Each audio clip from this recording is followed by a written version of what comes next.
जीव बना हुआ आत्मा। भगवान कहते हैं कि संसार में जीव बना हुआ आत्मा स्वयं मेरा ही सनातन अंश है। अब ध्यान दें, भगवान के ही अंश होने से हम सब के सब भगवान के ही घर के हैं। हम भगवान के ही अंश होने से हम सब के सब भगवान के ही घर के हैं। हमारा घर संसार में नहीं है, इसीलिए हम 84 लाख योनियों में जाते हैं, स्वर्ग नरक आदि लोकों में जाते हैं, कहीं ठहरते नहीं। अगर यहाँ हमारा घर होता तो हम यहीं रहते, कहीं जाते ही नहीं। परंतु परमात्मा की प्राप्ति होने पर फिर जन्म मरण नहीं होता, क्योंकि हम परमात्मा के घर के हैं।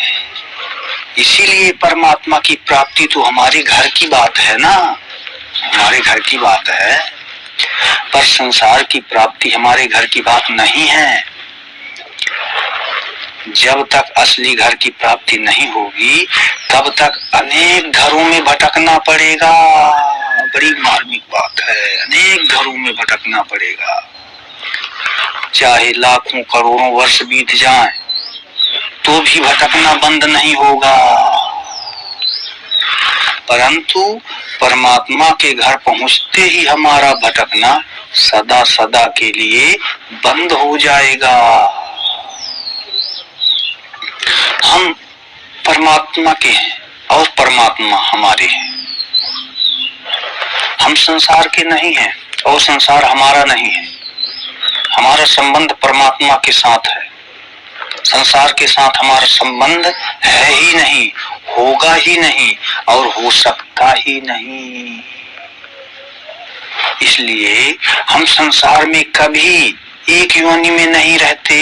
इतना ही नहीं, एक योनि में ही हम पहले बालक होते हैं, फिर जवान होते हैं, फिर बूढ़े होते हैं। एक क्षण भी स्थिर नहीं रहते। प्रत्येक देश काल वस्तु व्यक्ति परिस्थिति घटना अवस्था आदि में प्रति क्षण परिवर्तन होता रहता है। कारण कि संसार में कोई भी वस्तु स्थायी नहीं है।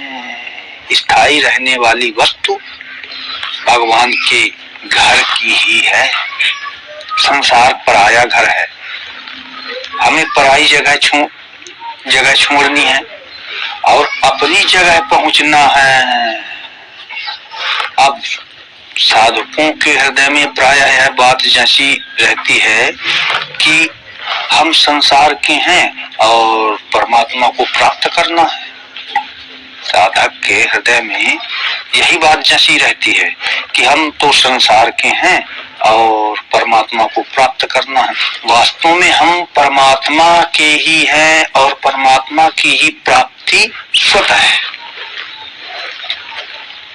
अगर पहले से ही यह धारणा हो जाए कि हम संसार के नहीं हैं और हम तो परमात्मा के ही हैं, जो कि वास्तव में है, तो परमात्मा प्राप्ति बहुत सुगम हो जाएगी। संसार का संबंध अनित्य है पर भगवान का संबंध नित्य है।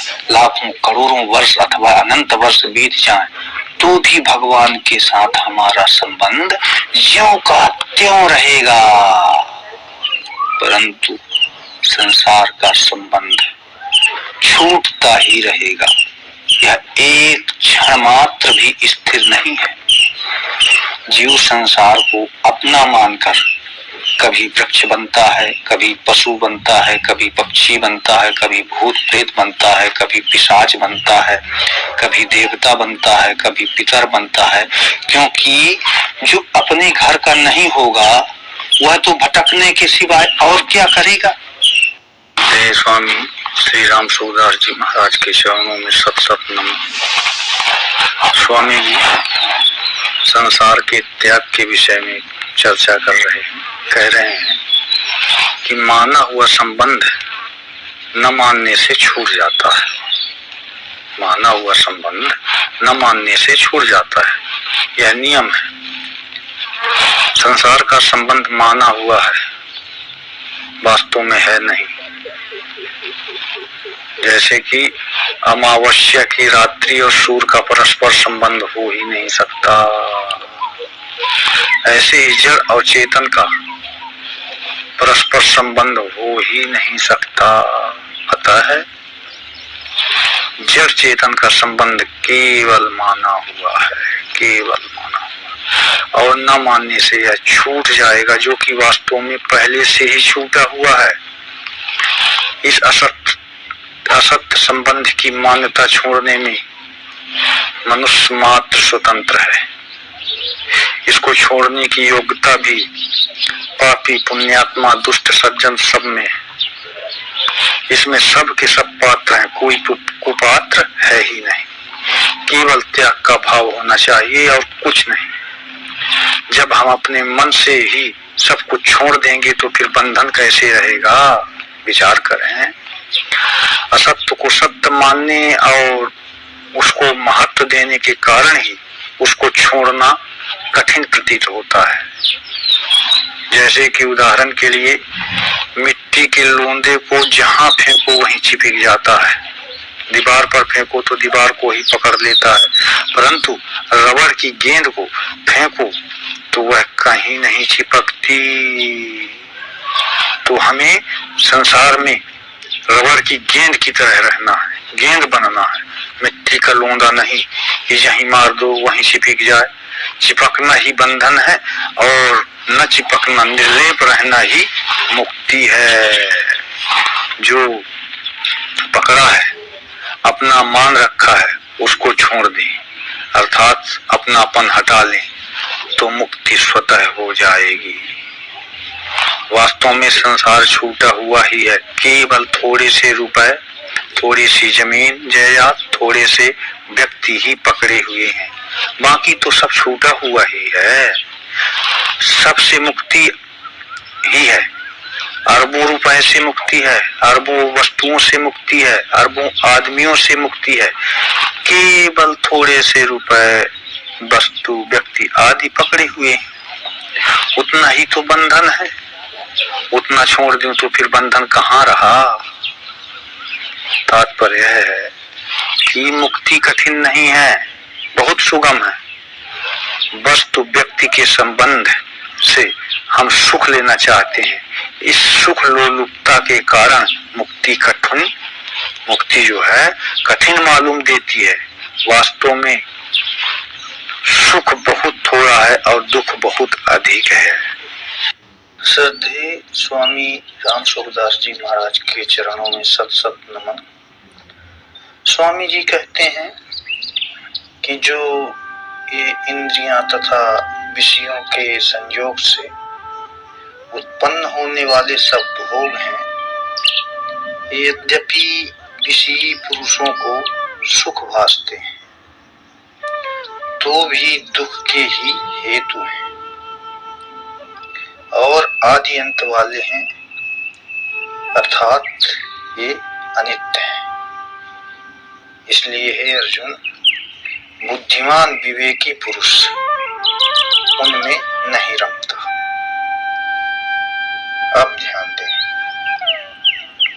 जो सुख विषय और इंद्रियों के संयोग से होता है वह पहले भोग काल में अमृत के तुल्य प्रतीत होता है, और अमृत के तुल्य प्रतीत होने पर भी परिणाम में वह विष के तुल्य है। इसलिए वह सुख राजस कहा गया है।